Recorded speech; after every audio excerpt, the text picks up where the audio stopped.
Mayor Vapaavuori, Mayor König Järmyr, Commissioner Penny Abe-Vardena, ladies and gentlemen, it's good to be here at the Helsinki Symposium. It is my first time. I've learned a lot from the great presentations, and that slide is up there too early. But let's move on. Actually, I was listening to David Owen's presentation with some great interest, and I think I learned more in 15 minutes about New York than in the past five years. I've been the Finnish ambassador to two countries. Well, Indonesia first for 4 years, and then 5 years in New York. And that means that I've lived in two mega cities, in Jakarta first for some time, and now in New York. And during these stints, I've definitely learned also about the potential mega cities have for catalyzing regional and even global change. It is obvious that cities are entering the space traditionally reserved for governments, but this is positive. Sometimes governments need to be pushed. And actually, city diplomacy is nothing new. One of the fathers of modern political science was a city diplomat, and you probably recognize the gentleman there. He's Niccolo Machiavelli from Florence.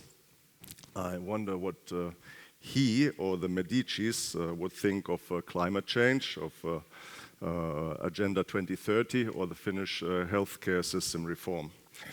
But let me move from Florence to New York's Turtle Bay, and I guess this is how it works. Turtle Bay is where the UN headquarters is located, and where multilateralism, and by the extension also the United Nations, has been regarded to be on decline lately. But before this period of decline, 4 years ago in 2015, the UN member states agreed on something which can be regarded as one of the greatest achievements of intergovernmental cooperation, namely the 2030 Agenda for Sustainable Development. And it might have been the last big commitment we could agree on for a while. But for the very first time, we have a universal action agenda. It is covering all 3 pillars of the United Nations: peace and security, human rights, and development.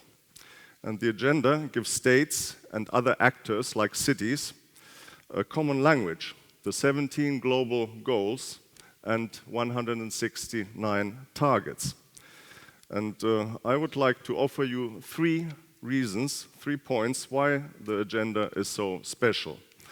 First, it is a people-centered concept, where the key message is leave no one behind, like in my running group. This also means more attention to gender equality. No country, and we know this in Finland, can reach its full potential unless women and girls are empowered to make full use of their capacity. Secondly, implementing the agenda requires policy coherence and awareness of the interlinkages between the 17 goals. In plain English, we must break down the silos.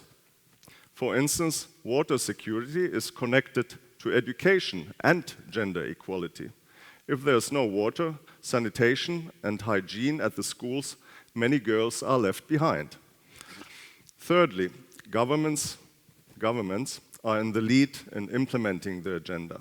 But in order to succeed, everyone must contribute. The private sector, civil society, academia, indigenous peoples, and municipalities, cities, and regions. So the bottom line is that the Agenda 2030 is a 360 degrees inclusive concept. Ladies and gentlemen, of course, it is the implementation which is the agenda's litmus test. The review of the implementation of the agenda is taking place annually in New York, in the UN meeting called the High-Level Political Forum for Sustainable Development. We call it the HLPF. The core of the HLPF are the voluntary national reviews. Finland is a forerunner in the national implementation of the agenda. We were in the first group of countries to present our voluntary national review in 2016, and we have announced to report again in 2020. It's like an Olympic cycle. The purpose is to share lessons learned and best practices, showcase progress and challenges, and learn from peers. Finland participates in the HLPF with the multi-stakeholder delegation. The delegation has been led by a minister and included representatives from sectoral ministries, civil society, private sector, academia, youth, our indigenous peoples, the Sami, as well as cities. Ladies and gentlemen, this might come as a surprise to you, but sometimes also governments are capable of social innovation. One of the initiatives of the Ministry of Finance, the Finnish state budget, includes a description of the financial resources allocated to implementing the Agenda 2030. This is an important step in mainstreaming the Sustainable Development Goals into all sectoral policies. What makes it interesting is that you may scale the social innovation both upwards and downwards. For example, the sustainable budgeting could be replicated downwards to the municipal or city level, or upwards even to the EU budget, which, by the way, is going to be negotiated under the upcoming Finnish EU presidency. So let me conclude by saying that as a UN ambassador, Finnish UN ambassador, it's been a pleasure to notice how the Finnish inclusive model is globally recognized and replicated. Being an Agenda 2030 poster girl or boy has become a part of Finland's UN image. And the key to this success has been the open-minded cooperation with partners.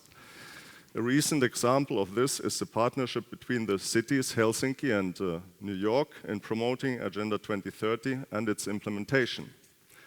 Indeed, it is the turn of cities to take responsibilities. Cities have many advantages. First and foremost, they are closer to the citizens in their daily life.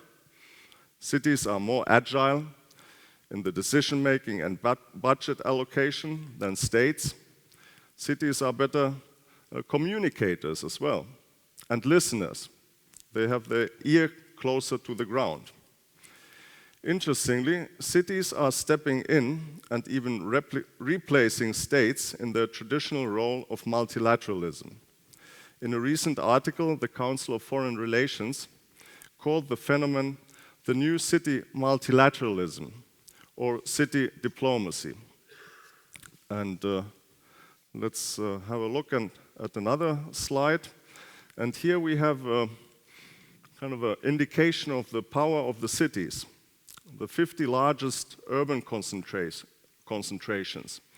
And even the smallest one in the bottom right corner, which is Bandung of Indonesia with 8.5 million inhabitants, is bigger than Finland, which has 5.5 million inhabitants. At the top you see Tokyo, and the first non-Asian city is number 8, which is New York. So Mayor de Blasio committed New York City to the principles of the Paris Agreement in the face of the Trump administration's decision to withdraw from the climate accord, and many other cities followed Mayor de Blasio's call.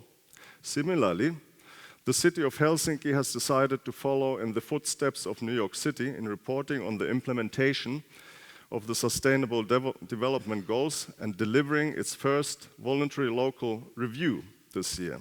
And I would encourage the other cities present here and elsewhere to join New York and Helsinki.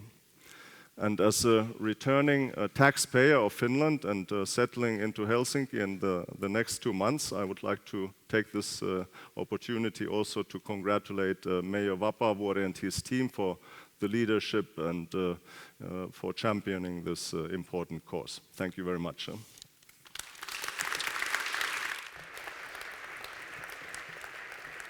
Thank you, kiitos Kai Sauer.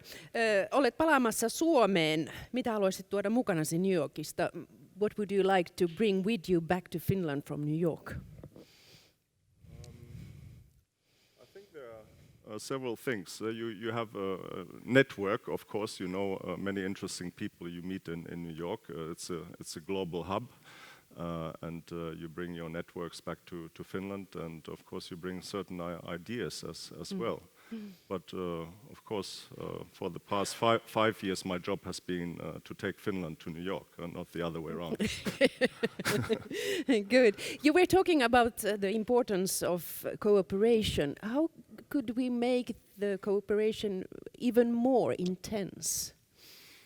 Well, I think it's like between human beings. You need to listen more and try to understand what the opposite side is telling, and then to find compromises. I mean, this is the basis of diplomacy and multilateralism. And it's very important to communicate. Communicate and to listen, yes. Yes. Yeah. Thank you for a great speech. Thank you Kai very much. Sauer. Thank you.